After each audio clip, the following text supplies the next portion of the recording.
Buenas tardes, bienvenidos a todos. Gracias por sumarte a este encuentro, que es una capacitación para equipos de atención primaria en oncología. Se trata de una iniciativa organizada desde OLCAN Argentina. OLCAN es una plataforma mundial que nuclea a distintos actores del campo de la salud, asociaciones de pacientes, agrupaciones académicas, organizaciones científicas, la industria, el sector público. En Argentina está presente desde hace un poquitito menos de un año, y los objetivos de esta iniciativa es que todos los actores puedan trabajar juntos para realizar acciones concretas que hagan más eficiente el manejo del cáncer en todo el recorrido del paciente, desde el momento del diagnóstico hasta toda su jornada.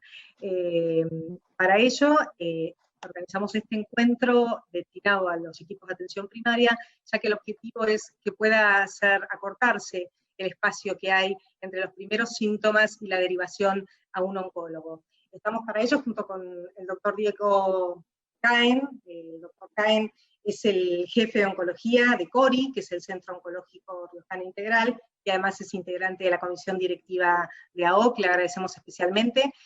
Sepan que tienen en la parte inferior de la pantalla un espacio para poder ir haciendo preguntas a lo largo de la charla, que van a ser luego respondidas al final del encuentro.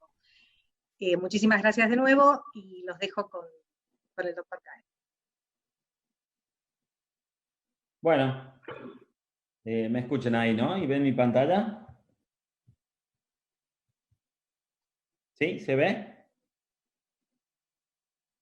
Bueno, antes que nada agradecer a todos, agradecer a OLCAN, agradecer a la Sociedad Argentina de Oncología por la invitación.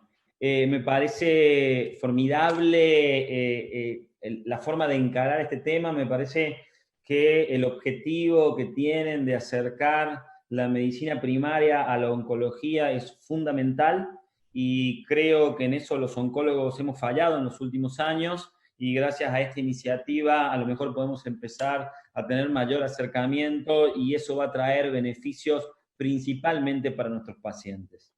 La idea es juntarnos virtualmente, ¿sí? Hay que ponerle ganas, hay que ponerle onda. Es difícil lo virtual, pero hay que hacerlo.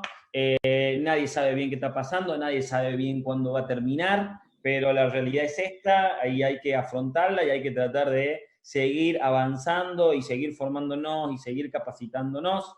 Nadie sabe qué va a quedar de esto realmente, qué va a quedar y qué no va a quedar, y cuánto va a quedar de lo virtual. Yo, en mi opinión, creo que va a quedar bastante, pero bueno, ya lo iremos viendo a medida que el tiempo vaya pasando.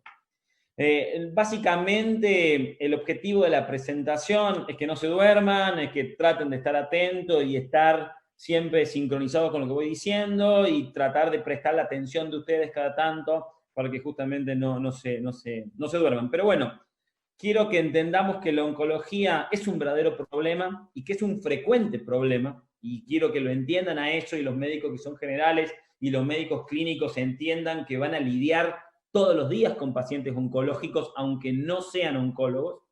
Darles datos para que la patología oncológica desde el inicio pueda estar dentro de los diagnósticos diferenciales de esas patologías, de las patologías que ustedes tengan que hacer el diagnóstico.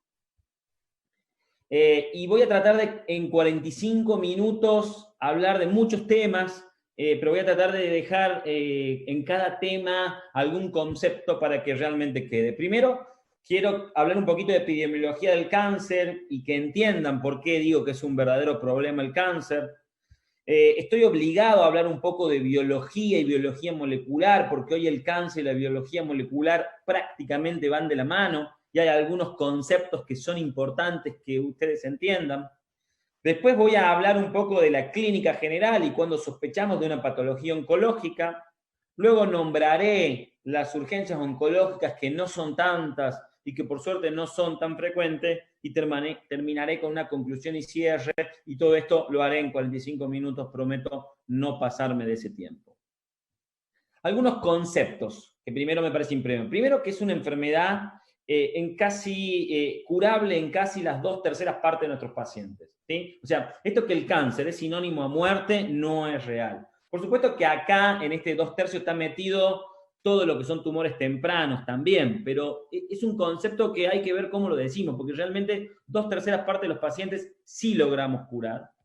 Por supuesto que es un evento catastrófico para el paciente y para su entorno social, y esto lo tenemos absolutamente claro, y aquellos oncólogos que tenemos la suerte de trabajar con servicios de psico-oncología, si no lo entendemos, la psico-oncóloga nos los hace saber constantemente, que hay un cambio en la imagen propia del paciente, de la familia y de su entorno social, que todo el cuerpo está enfermo, o sea, no existe la paciente con cáncer de mama que solamente tenga enferma la mama, sino que se enferma todo el paciente, toda su parte psíquica y su parte física, y esto es importante de entenderlo a la hora de entender algunas cosas que el paciente luego tiene, como es la gran demanda de escuchar, la gran demanda de que estemos presentes frente a este paciente. Y hay que entender el punto 5, que nada, nunca, después, aun si el paciente esté curado, va a ser igual que antes. Pero como le digo a mis pacientes, la idea es que sea mejor que antes. Y aprender que se puede vivir mejor y que esto puede ser una experiencia para tener una segunda oportunidad y ser más feliz que lo que es antes. Que esto al principio los pacientes no lo entienden, pero cuando van pasando su tiempo y vamos teniendo los controles, van entendiendo que esto es así de real.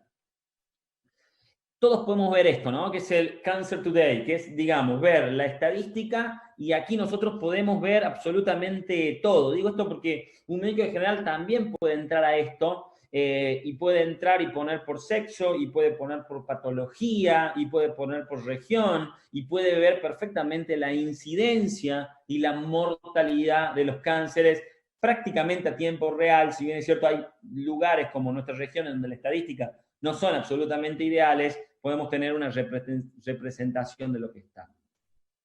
Si uno ve incidencia y mortalidad, básicamente, si uno ve en ambos sexos, que es lo que estoy subrayando acá, sin duda, cuando uno ve la frecuencia, el cáncer de mama es lo más frecuente, el cáncer de pulmón también es muy frecuente hoy, el cáncer de colon también es muy frecuente, el cáncer de próstata también es muy frecuente. Y cuando uno ve la mortalidad, sí, el cáncer de pulmón se lleva prácticamente el 20%, y el cáncer tan frecuente como el cáncer de mama, por ejemplo, no tiene una alta mortalidad, y eso es a base de el mejor screening que hacemos, que es la mejor detección precoz de este cáncer, y a su vez los mejores tratamientos que tenemos.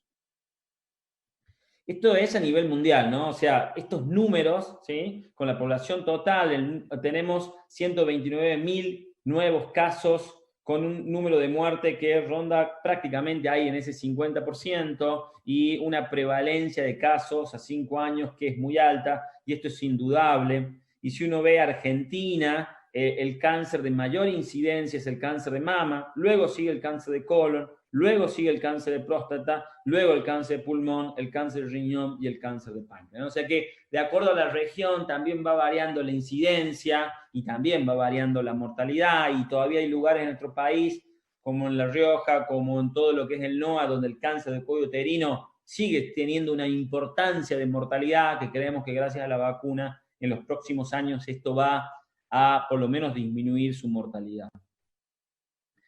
El cáncer tiene que ver con la edad, ¿sí? Y aquí más de uno me dice, bueno, pero yo tengo una persona de 30 años que tiene cáncer. Sí, es verdad que el cáncer se puede dar a cualquier edad, pero no con la misma frecuencia, ¿sí? Básicamente, los pacientes a mayor edad, esa célula, su mecanismo de defensa, su mecanismo de lo que nosotros llamamos muerte celular programado, que esa apoptosis va fallando, y los pacientes que tienen mayor edad tienen mayor probabilidad de tener cáncer, ¿sí? Y después de los 60 años, la probabilidad de tener un cáncer es realmente mucho más alta que antes de los 60 años. Esto no quita que tengamos cáncer en gente joven, pero hay que entender que sí tiene que ver la edad, y a medida que tenemos más frecuencia y que la longevidad, que cada vez viven más años, estamos teniendo más cáncer también porque la gente vive más tiempo.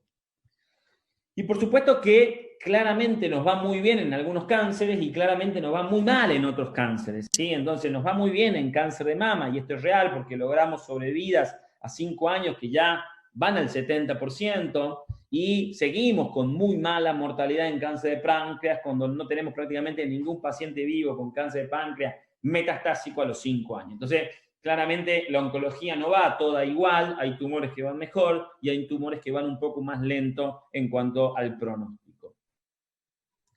Esta para mí es una diapositiva muy difícil de ver, pero muestra el verdadero problema que es el cáncer hoy a nivel mundial, porque si uno divide en todas las edades, que esto que está acá, tanto hombre como mujer, el cáncer en países desarrollados es la segunda causa de muerte, ¿sí? Primero está la enfermedad cardiovascular y en segundo lugar el cáncer.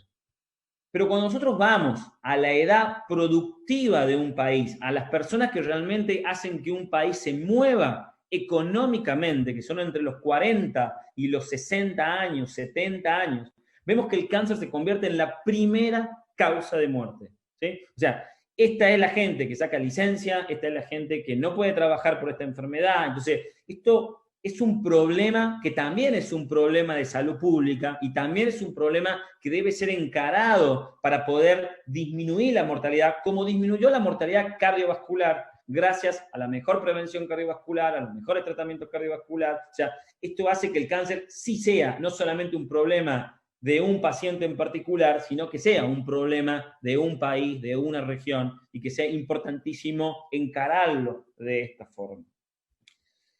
Esto es un poco lo que habla la diferente, cómo disminuyó, cómo en los pacientes que tienen menos de 85 años, la mortalidad por cardiovascular ha disminuido en los últimos años y la del cáncer ha disminuido, pero no a la altura cardiovascular. Y por supuesto que pacientes que son mucho más añosos, la enfermedad cardiovascular sigue por encima del cáncer, pero la mortalidad por enfermedad cardiovascular realmente ha mejorado muchísimo gracias a los mejores tratamientos de cardiovasculares. Esto es un paciente, esto es cómo se muere un paciente, cómo vive un paciente, y empezamos a ver, y ya está publicado desde el año 2005, y hay muchas publicaciones de lo que es el modelo crónico de enfermedad, porque el cáncer entra por definición dentro de lo que es una enfermedad crónica, ¿no? Y un paciente que, por ejemplo, vamos a ir a la última figura, que es un paciente añoso, que es un paciente viejo, va perdiendo gradualmente sus funciones fisiológicas hasta que llega a la muerte. Un paciente que tiene enfermedad cardiovascular lo que va haciendo es que va teniendo diferentes recaídas y eso va haciendo que vaya gradualmente perdiendo sus funciones fisiológicas. El cáncer ha logrado y los oncólogos hemos logrado que el paciente con cáncer viva muy bien en toda esta etapa y que el periodo llamado de agonía, que es el periodo final de enfermedad, sea rápido y poder alargar este periodo. Si uno lo ve en esta diapositiva, lo que tenemos que hacer es mejorar el periodo verde y acortar el periodo rojo, ¿sí? Y esto es lo que ha logrado las mejores estrategias terapéuticas, los mejores tratamientos, que a veces no curamos a nuestros pacientes, pero si nosotros logramos aumentar este periodo verde, y ustedes como médicos generales, o médicos de terapia intensiva, o médicos de la guardia, van a ver pacientes con neumonía en este periodo verde, van a ver pacientes con faringitis en este periodo verde, y no porque tengan un cáncer no le van a tratar una faringitis, no le van a meter en terapia intensiva, no le van a hacer un radiografía de tórax porque directamente tiene un cáncer. Porque hay que entender que esto va cronificándose cada vez más, y los pacientes van a tener diferentes enfermedades aparte de su cáncer. Esto es un ejemplo en cáncer de mama, ¿no? En cáncer de mama, la enfermedad metastásica y crónica ha aumentado a un 4% que era en el año 90, a un 17% en el año 2010, y hoy tenemos ya un 30% de pacientes vivas con enfermedad metastásica que antes se morían, que están en el sistema de salud, que están viviendo, que están yendo al supermercado, que están yendo al cine, que están yendo al shopping, y esto hace que tengamos muchas pacientes con enfermedad crónica y que sí o sí van a pasar por otro tipo de enfermedades y sí o sí van a tener que ser vistas por otros médicos que no sean oncólogos, ¿no? O sea, estamos frente a una verdadera enfermedad crónica. Esto es importante de entender y todo médico debe entender que el cigarrillo produce cáncer, ¿sí? 1 de cada 3 cánceres van a ser causados por el tabaquismo. Y cuando hablo de esto no hablo de cáncer de pulmón, hablo de cáncer de cabeza y cuello, hablo de cáncer de vejiga, hablo de cáncer de colon. O sea, el cigarrillo no solamente produce cáncer de pulmón, ¿sí? Y recordemos que el cigarrillo, la nicotina no produce cáncer, la nicotina produce adicción. Lo que produce el cáncer son 250 sustancias que tiene el cigarrillo que van a producir y que van a hacer cancerígenas. 1 de cada 5 cánceres van a ser causados por la obesidad. Sin duda, este es un verdadero problema a nivel mundial. Es un verdadero problema cómo nos alimentamos, con qué nos alimentamos. Y esto es lo que está produciendo realmente un brote de cáncer mucho más grande, porque no logramos controlar la alimentación, no logramos controlar la obesidad. Y la obesidad causa también cáncer de mama, cáncer de endometrio, diferentes tipos de cáncer. Al tener mayor obesidad hay mayor exposición hormonal y eso puede llevar a algunos tipos de cánceres que se dan justamente por la obesidad. 1 de cada 20 cánceres van a ser causados por el alcohol. El alcohol también produce cáncer. Y hay entidades que directamente prohíben el alcohol y hay otras entidades que tratan de regular el alcohol, ¿sí? Y sobre todo si nosotros asociamos alcohol con cigarrillo, esto multiplica el efecto no por 2, sino que lo multiplica potencialmente. Y esto es un poco para que entendamos por qué el cáncer es un verdadero problema y creo que ha quedado claro. Quiero hablar no demasiado de biología, quiero que ustedes entiendan que lo que nosotros vemos del cáncer es simplemente una parte y que abajo de eso hay un montón de problemas que el cáncer va a producir. Y que el cáncer en realidad se va produciendo por diferentes cambios genéticos. Y quiero que no confundamos genético con hereditario, porque un cambio genético lo puede producir, por ejemplo, el cigarrillo o la luz solar, y cambio hereditario significa que yo heredé ese gen, pero también yo puedo ser esporádico y ser el primero que lo tiene, o el primero que fuma, y hacer un cambio genético. Y que normalmente tiene que haber muchos cambios genéticos para que el organismo, que normalmente está encargado de encontrar esa célula que se reproduce mal, ¿sí? Porque hay que entender que el cáncer es una enfermedad celular, ¿sí? Hay que entender que una célula forma tejidos y que esos tejidos forman órganos y que una célula se reproduce en varios, a una velocidad muy acelerada y que normalmente hay mecanismos que se llaman genes supresores del cáncer que detectan que una célula se reproduce mal y lo que hacen es llevarla a una muerte celular programada. Cuando esto falla es cuando se produce el cáncer. Entonces, el cáncer, por definición, es una célula que crece y que no es controlada, ¿sí? Y para esto tiene que haber cambios genéticos, y esto sí se puede estudiar hoy en día, y sí se pueden estudiar los cambios genéticos. Y que a su vez, una célula que se transforma, empieza a hacer 2 células hijas, y esas 2 células hijas a otras 2 células, y 2 células, y 2 células, y 2 células, y no todas las células son iguales. Entonces entramos con el concepto de heterogenicidad celular, y a veces tenemos que o biopsiar o hacer biopsias múltiples, porque puede ser que en un paciente que hagamos una terapia no respondan 2 metástasis de la misma manera, porque esas células pueden no ser iguales, porque existe esto que es heterogenicidad celular. Y esta es la diapositiva más importante, y yo se lo muestro a mis alumnos de 5º año, porque hay que entender que el cáncer, desde su patogénesis, una célula, lo primero que hace es ir a buscar el vaso sanguíneo. Lo primero que hace la célula cancerígena es buscar el vaso sanguíneo. Entonces, el cáncer es, por definición, una enfermedad sistémica. No importa si el cirujano le sacó el nodulito de la piel y ya no se ve nada. Eso tiene que ser evaluado por un oncólogo, porque el riesgo de recaída a los 2, 3 años, 4 años tiene que ser evaluado, y hay muchos tratamientos que se llaman adyuvancia que van a ir sobre eso. Entonces, por definición, el cáncer siempre es una enfermedad sistémica y siempre busca esto, que es la angiogénesis, buscar el vaso sanguíneo. Y eso es solamente lo que voy a hablar de biología. Vamos a ver cuándo sospechamos de una patología oncológica realmente, o cuándo empezamos. Lo primero que hay que entender, la pregunta que te hace todo el mundo, ¿cuáles son los síntomas del cáncer? El cáncer no tiene síntomas. Lo primero que hay que decir, el cáncer es asintomático, y este es el problema que tenemos. Y esto tenemos que saberlo como médico y saber que tenemos que ir antes que aparezca el síntoma. Porque esta gráfica, que es sumamente importante, habla de que desde que una célula es célula, hasta que se detecta clínicamente, tiene 10 a la 9 divisiones. Y desde esas 10 a las 9 divisiones, hasta que el paciente se muere, solamente tiene 3 divisiones más. Con lo cual tenemos muy poco tiempo cuando el paciente presenta síntomas.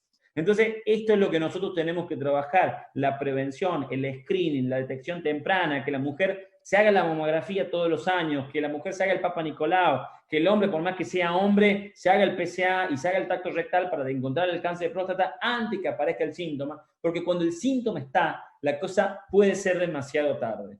Y eso como médicos generales, como médicos en donde seamos, no podemos obviar y entender esto y pedir un PSA a un paciente, pedir una mamografía a un paciente. No hace falta ser oncólogo para poder hacer esto. Y creo incluso que los médicos generales lo tienen mucho más en su mente que incluso algunos oncólogos. Por supuesto que hay signos de alarma, por supuesto que hay alteración del ritmo intestinal, o alteración de diarrea y estreñimiento. Por supuesto que si hay dificultad para tragar es un síntoma de alerta. Por supuesto que si hay pérdida de peso sin un motivo, sin una dieta, es importante. Por supuesto que si hay tos o ronquera persistente, debería alertar. Presencia de un bulto o un nódulo en la mama, debería alertar. Úlcera o herida en la piel que no cicatriza, también deberíamos estar muy atentos. Un lunar, una verruga que aumente de tamaño, que cambie de color, que empiece a picar, por supuesto que hay que estar atentos. O sea, sí hay signos de alerta que como médicos tenemos que estar absolutamente en alerta. Pero básicamente, frente a una sospecha clínica con cualquiera de estos signos de alerta, tenemos que lograr una confirmación patológica. El cáncer debe tener confirmación patológica, no puede quedar solamente en una sospecha clínica. Tenemos que ir a una biopsia, tenemos que ir a la confirmación patológica. Casi siempre biopsia. Sin diagnóstico patológico no es posible formular un plan de manejo oncológico adecuado. Siempre necesitamos una biopsia para poder saber qué estrategia terapéutica tenemos que hacer frente a este paciente. Y por supuesto que cada uno tiene su método. El cáncer de mama se puede hacer una punción guiada, se puede hacer la propia cirugía, el cáncer de pulmón tiene la broncoscopía, el cáncer de próstata tiene la biopsia transrectal, el cáncer de estómago o el cáncer de colon tiene la endoscopía, el cáncer uterino tiene la colposcopía. O sea, por supuesto que cada uno tiene su forma de llegar a esa biopsia, pero es fundamental que entendamos que frente a la sospecha del cáncer tenemos que tener el diagnóstico confirmado patológicamente para poder encarar un tratamiento a este paciente. Otra cosa que los oncólogos hacemos mucho a la hora de una vez que ya tenemos la confirmación patológica, es hacer dos cosas. Por un lado, estadificar al paciente, ¿sí? Saber qué estadio tiene, si tiene estadio 1, 2, 3 o 4, siendo el 1 el menos grave y el 4 el más grave. Y otra cosa que nosotros usamos mucho es el estado funcional del paciente, cómo está clínicamente ese paciente. Y acá todos los oncólogos hablamos exactamente el mismo idioma. Si usamos mucho la escuela europea, usamos el ECOG, y si usamos mucho la escuela norteamericana, usamos el ECOG, y si usamos la escuela europea, usamos el Karnofsky. Pero básicamente lo que habla es que un paciente que está en un performance 0 tiene una actividad normal, que un paciente que tiene un performance 1 tiene un síntoma, pero está ambulatorio. Entonces, un ejemplo, un cáncer de pulmón que tiene tos, tiene un síntoma, pero el paciente está ambulatorio. Un performance 2 es un paciente que se encuentra en cama menos del 50% del día. Un performance 3, el paciente ya está más del 50% de cama, por ciento en cama. Un performance 4 está postrado y aquí ya es muy difícil remontar y hacer un tratamiento oncológico. La mayoría de los tratamientos oncológicos, salvo algunas excepciones, se trata en grado 0 y 1 de performance status, y hay algunos tumores que son muy quimiosensibles o tratamiento sensible que se puede ir a un ECOG 2 de tratamiento, ¿no? Pero el estado funcional es muy importante. Y otra cosa muy importante y en donde los médicos generales participan y los clínicos participan es la estadificación del tumor. Y la estadificación del tumor va en búsqueda de enfermedad sistémica, ¿sí? O sea, nosotros tenemos que saber si esta enfermedad va a ser localizada o si esta enfermedad va a ser metastásica, porque esto va a influir en la estrategia terapéutica, en el pronóstico del paciente, en la información que le tenemos que dar a ese paciente, ¿sí? Todo eso va a ser muy importante a la hora de encarar un paciente.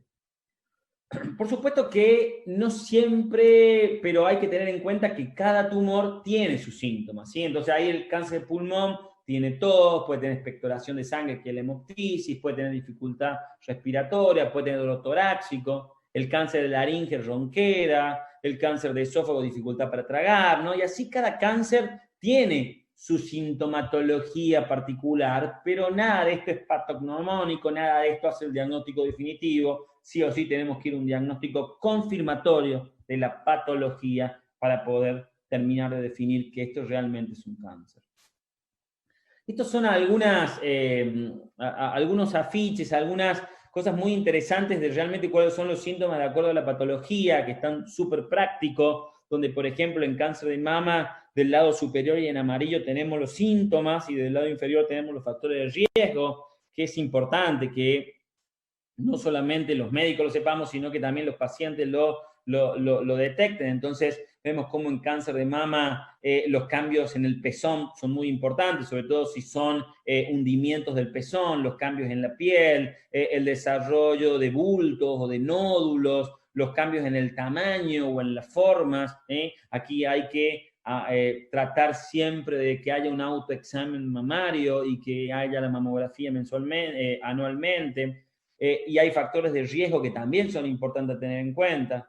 El cáncer de pulmón también tiene sus síntomas, también tiene la tos, también tiene la hemoptisis, también tiene la expectoración y por supuesto que tiene sus factores de riesgo como es el cigarrillo, como son las exposiciones, algunas exposiciones laborales que aumentan la frecuencia o el riesgo de cáncer de pulmón. El cáncer de cuello uterino, ¿sí? Que puede presentar sangrado anormal, que puede presentar flujo persistente y que eso no mejore.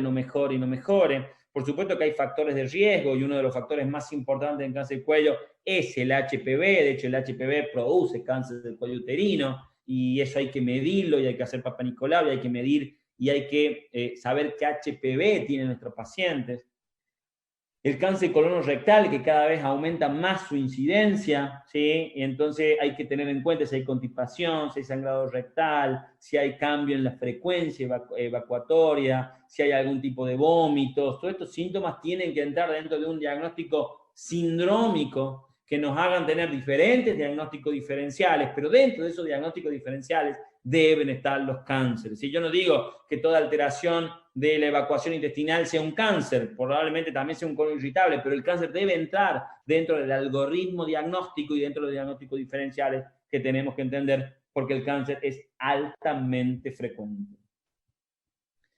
Un poquito de urgencias oncológicas como para ya ir terminando. Sé que están cansados, sé que la cuarentena está siendo dura y cada vez más larga y no era lo mismo en marzo que en abril, que en mayo, y no sé cómo terminaremos más adelante porque la verdad que la cosa se está haciendo muy larga.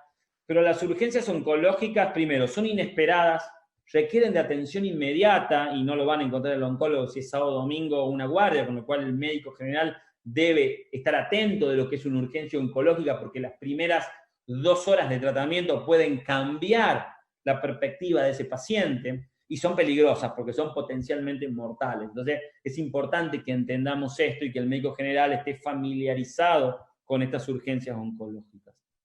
Básicamente las más frecuentes se dividen en mecánicas, metabólicas o asociadas al tratamiento. Las mecánicas, por ejemplo, son el síndrome de vena cava superior, ¿sí? Que son tumores por lo menos pulmonares o linfomas mediastínicos que alteran la desembocadura de la vena cava y producen un edema en esclavina muy característico.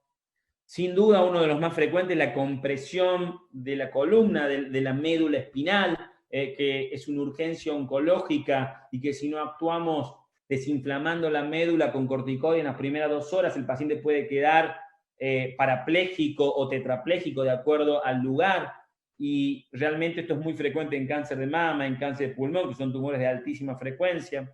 El taponamiento cardíaco es bastante infrecuente. La obstrucción de vísceras, la obstrucción intestinal, el abdomen agudo oclusivo en los cánceres de colon es una complicación, una urgencia oncológica muy frecuente y muchos de los pacientes presentan incluso en el diagnóstico metástasis cerebrales que llevan a una hipertensión endocraniana y que debe ser tratada con diuréticos, con corticoides en forma urgente, porque si no puede realmente peligrar la vida. Hay muchas urgencias oncológicas que son metabólicas, ¿sí? Y la hipercalcemia asociada a la malignidad es una de ellas. Muchos médicos siguen creyendo que la hipercalcemia es porque tengo mucha metástasis ósea, y no es así, sino que la hipercalcemia se asocia generalmente a una paratormona-like, que es un síndrome paraneoplásico que muchos tumores liberan a la sangre. Yo siempre digo que los tumores crecen o porque invaden otros órganos o porque liberan sustancia a la sangre y generan muchos síntomas paraneoplásicos que son también importantes de entender. El síndrome de secreción inadecuada de hormona antidiurética, la acidosis láctica, la hipoglucemia, la insuficiencia adrenal, pero también los tratamientos nuestros generan urgencias oncológicas. Entonces, las quimioterapias muchas veces pueden producir neutropenias, y si esas neutropenias se asocian a fiebre, son neutropenias febriles, y requieren muchas veces internación, y requieren muchas veces un tratamiento empírico de antibiótico hasta que encontramos el germen. El síndrome de lisis tumoral es altamente frecuente y absolutamente prevenible y no debería complicar a ningún paciente si lo tenemos en cuenta. Las reacciones infusionales existen, la colitis neutropénica existe, la cistitis hemorrágica existe, y son sin duda urgencias oncológicas que más de un médico general, un médico de familia, un médico clínico se va a enfrentar día a día con algunas de estas. Las más frecuentes, todas las que nombré, sin duda, es la neutropenia febril, la hipercalcemia asociada al cáncer, ¿sí? Al cáncer de próstata, al cáncer de mama, al cáncer de pulmón, el síndrome de lisis tumoral en todas las enfermedades linfáticas y leucémicas, en donde hay una rápida lisis también por efecto de la quimioterapia que libera rápidamente sustancia de la sangre y que genera este síndrome de lisis tumoral. El síndrome de compresión medular, ¿sí? Las fracturas patológicas son urgencias oncológicas muy frecuentes y cada vez vemos menos, pero seguimos viendo lo que es el síndrome de vena cava superior, que es una urgencia oncológica también que requiere un tratamiento rápido porque si no puede complicar la vida del paciente. Y básicamente, como para ir cerrando, hay que trabajar en prevención y en esto ustedes nos tienen que ayudar, porque ustedes a veces son el primer nexo con ese paciente y con el paciente sano, que en definitiva los oncólogos trabajamos mucho sobre el enfermo y no sobre el sano. De hecho, en mis años de oncólogos, que ya no son pocos, no veo gente sana, no me viene a ver gente para ver si podemos prevenir el cáncer, sino que viene la gente con la biopsia preocupada, llorando, y estamos 45 minutos ya hablando del cáncer, y cada tanto me aparece un paciente porque tuvo la madre, porque tuvo el padre, y quiere saber si podemos hacer prevención. Pero la gente tiene miedo de ir al oncólogo, la gente no quiere ir al oncólogo, ¿no? Y hay que entender que los factores de riesgo, si nosotros controlamos los factores de riesgo, si nosotros comemos mejor, si nosotros hacemos actividad física, y cuando hablo de actividad física hablo de 3 veces por semana, por lo menos 1 hora. Si nosotros evitamos el tabaco, si nosotros evitamos la radiación solar, si nosotros evitamos exposición a tóxicos ambientales, la Organización Mundial de Salud dice que vamos a poder prevenir el 40% de los cánceres. ¿Sí? Ningún tratamiento es tan efectivo como este 40%, ningún tratamiento. Y le aseguro que los tratamientos que nosotros hacemos son realmente muy caros y que está costando, y hay pacientes que no tienen tratamiento porque no tienen accesibilidad a los grandes costos de los tratamientos oncológicos que nosotros hacemos.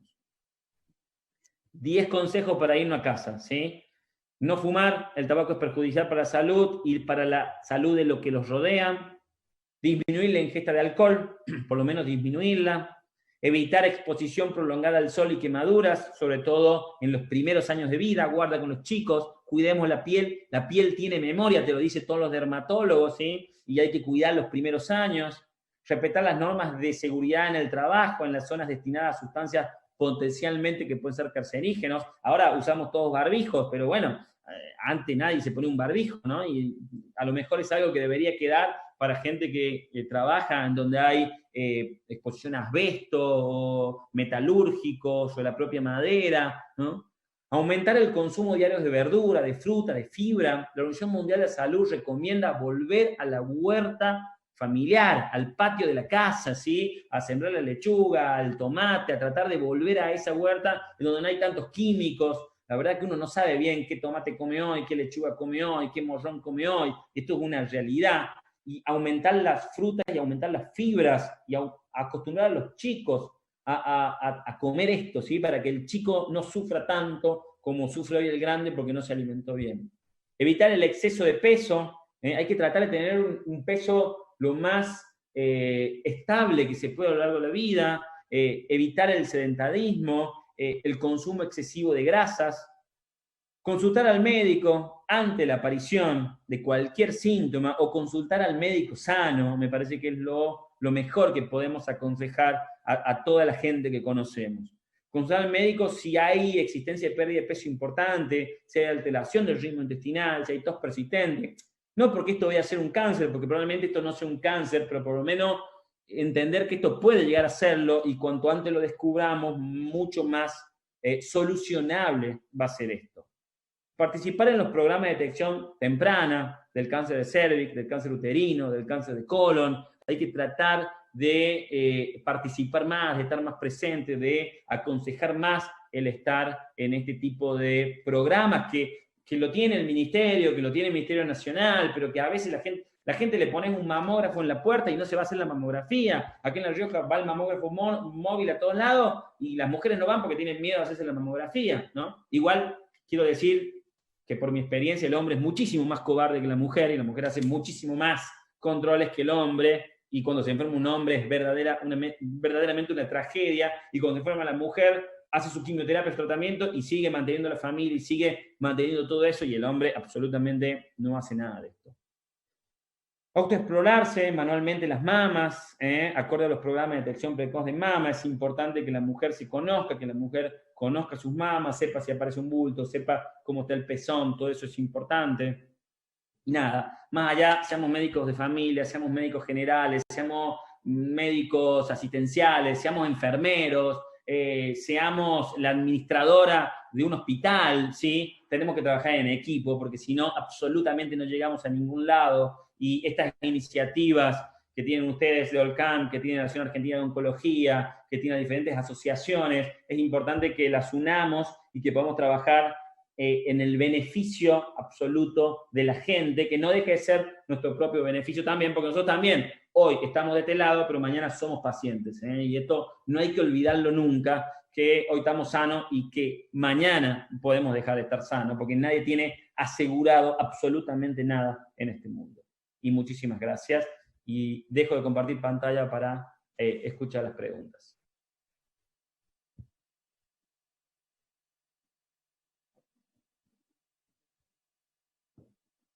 Muchísimas gracias, Doc, por la presentación, muy útil y realmente es muy importante tener presente cuáles son estos signos de alarma para a partir de ahí poder agilizar la consulta del paciente con el médico.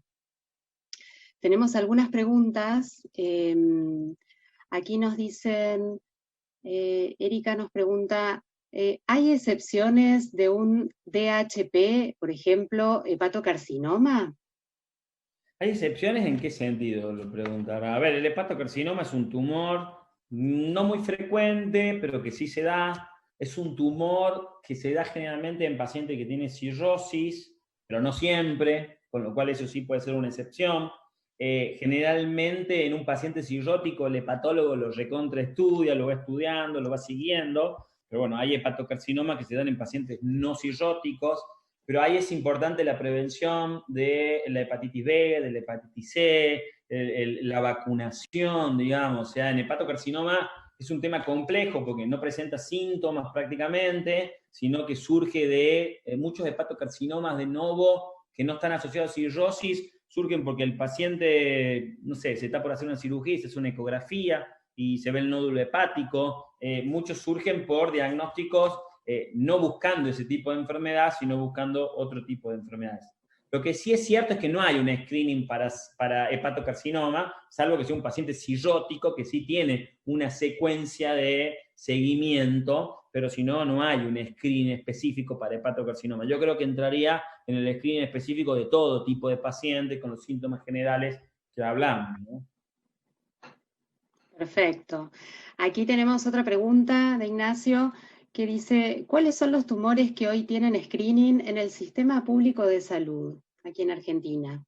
La realidad es que el sistema público de salud hoy trabaja prácticamente en la mayoría de los screenings, no puedo negar que no. El tema es, como todo sistema público de salud, es muy heterogéneo a nivel país. Entonces, Buenos Aires tiene un sistema público, La Rioja tiene otro, Córdoba tiene otro, y la realidad es que esto se había solucionado en gran parte por el Instituto Nacional del Cáncer, el cual tenía esta visión de screening, y creo que todavía la sigue teniendo, aunque reconozco desde que, digamos, cambiaron las autoridades, esto todavía no se ve reflejado, pero el Instituto Nacional del Cáncer tiene como objetivo la prevención, y tiene como objetivo trabajar sobre prevención en colon, prevención en cáncer de mama, y la realidad es que el sistema público, todos los hospitales tienen mamógrafo, justamente el Nacional del Cáncer, yo creo que el año pasado, hace 2 años, pudo comprar un endoscopio para La Rioja, entonces podíamos hacer endoscopías. Falta, no digo que no falte, pero yo creo que tienen claro que se tiene que trabajar sobre prevención y que el sistema público de salud, que es muy grande en nuestro país, sabe que esto le va a salir mucho más barato si lo previene que si no lo previene. Pero bueno, sí, evidentemente no puedo negar que falta, pero también falta la gente. Yo quiero decir que nosotros siempre estamos esperando que los políticos o que el ministro venga y nos lleve a nosotros de la mano, y nos ponen un mamógrafo a 3 cuadras y no vamos a hacernos la mamografía, ¿no? O sea, dejemos de esperar que las cosas nos las solucionen los otros, y entendamos que nosotros también tenemos que ser parte de esa solución, y que nosotros tenemos que en la mesa nombrar la palabra cáncer, que tenemos que empezar a hablar del cáncer, que tenemos que saber que nosotros tenemos que ir a hacer una mamografía, yo me tengo que hacer un PCA, yo tengo que ir al urólogo, yo si tengo más de 50 años y tengo antecedentes hereditarios, tengo que hacerme una endoscopía, o tengo que hacerme una sangre oculta en materia fecal para ver si me da positivo o negativo, y si me da positiva, tengo que meterme el tubo y tengo que hacerme una endoscopía, y no tengo que tener miedo a eso, porque mucho problema de prevención es que el paciente se siente bien y no va al médico, y no la hace el paciente. Y el sistema público no puede tampoco ir a tocar los timbres de todo el mundo para que se lo haga. O sea, tiene que haber participación de la gente, y en esto sí creo que los oncólogos y los médicos en general fallamos en la información que damos, y no damos la información, no ocupamos nuestro tiempo en informar a la población en general, ¿no? Está clarísimo, tal cual. Y pensando en eso, y esta pregunta en realidad ya fue respondida un poco en lo que fue la presentación, pensando en la agilidad de ganar tiempo, ¿haría algún sentido que, por ejemplo, el médico, si es un médico clínico que recibe al paciente, ya vaya solicitando una mamografía, si tiene una sospecha de algo de mama, o, por ejemplo, no sé, algún laboratorio o algo en particular, pensando que por ahí está esta resistencia y que puede haber una demora en llegar a la consulta con el oncólogo, ¿no? El médico, si vamos a esperar que el oncólogo pida una mamografía, estamos perdidos. Estamos realmente perdidos, ¿sí? Yo trabajé mucho tiempo en España, y realmente el médico de salud primaria, que se dice, está absolutamente capacitado para pedir todo. Y no es menos que un oncólogo para pedirlo. Y está mucho más en contacto con la familia, con el barrio, con la sala, y creo que si nosotros no trabajamos y mejoramos la medicina primaria, esto no va a mejorar nunca, esto no va a mejorar con los oncólogos. Los oncólogos hacemos muy mal esto, lo hacemos muy mal de verdad. Y si vos le preguntás, agarrás 10 oncólogos y le preguntás a qué edad se empieza la mamografía, probablemente el 50% te responda mal. Y el médico de familia, el médico de medicina primaria lo tiene súper claro. Lo que pasa es que creo que no le hemos dado un valor a ese médico primario, ese medicina de familia, como realmente lo tiene que tener, ¿no? Es más, a veces muchos lo toman como que no es una verdadera especialidad, o que son médicos que salen de la facultad y se meten ahí. Y es una verdadera especialidad, hay que formarse para eso, hay que saber muchísimo para eso, y hay que tener muchísimo carisma para ser médico de familia, medicina primaria. Yo creo que Argentina tiene que potenciar la medicina primaria, sin duda, porque si no, esto no va a funcionar con el oncólogo, eso lo tengo clarísimo, ¿eh? Se entiende perfecto. Bueno, aquí tenemos otra pregunta. Federico consulta. Bueno, primero dice, muy buena presentación, y hace la pregunta, teniendo en cuenta que además en este momento estamos viviendo una pandemia, que es una situación absolutamente atípica, él consulta, ¿no? En esta era de COVID, donde se retrasan esos controles periódicos de salud, el screening, se está estimando, se está empezando a trabajar en un estimado de lo que sería el impacto del retraso de esta detección, ¿no? Diagnósticos de una enfermedad por ahí más avanzada. No, la verdad que no se está trabajando y la verdad es que creo que el impacto que vamos a tener, en mi opinión personal, porque no tengo ningún dato estadístico para decirlo, va a ser caótico, sinceramente lo digo, ¿eh? A ver, me puedo equivocar, esto es una opinión absolutamente personal, pero entiendo que la pandemia ha cambiado todo, no está aconsejado tampoco hacer que la gente se haga una mamografía ya, porque no es el mejor momento. De hecho, tampoco sirve hacerte una mamografía hoy y no hacértela por 5 años, ¿no? Ni un Papa Nicolau hoy y otro con 5 años. La gente tiene que entender que para el screening tiene que haber regularidad, porque si no, no sirve el screening, ¿no? No sirve hacerme un estudio y otro en 5 años. Eso no sirve.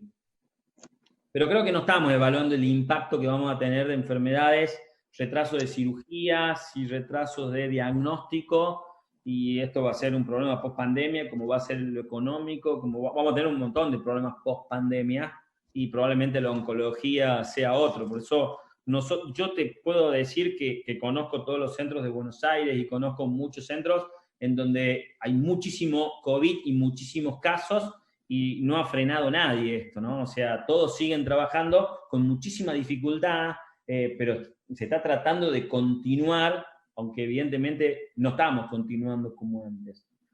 Pero no sé si esto tiene solución por ahora, sinceramente lo digo, ¿no? Tal cual. Perfecto.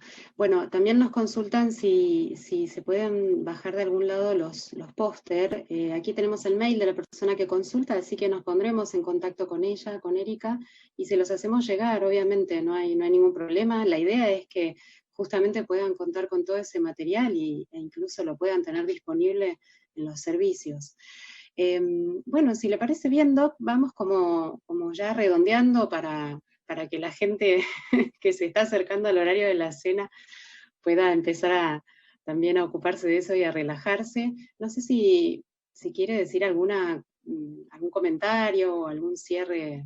Yo primero quiero reivindicar a la gente que hace medicina primaria. Me parece que es importante que le demos el lugar que realmente se merecen. Creo que esta iniciativa, de la cual la primera vez que yo participo, pero tengo entendido que ustedes vienen participando mucho y haciendo mucho por esto, hay que seguir potenciándolo, y me parece bárbaro que no pase por alto, y cuando se pueda hacer presencial se hará presencial, pero si no se tendrá que hacer virtual.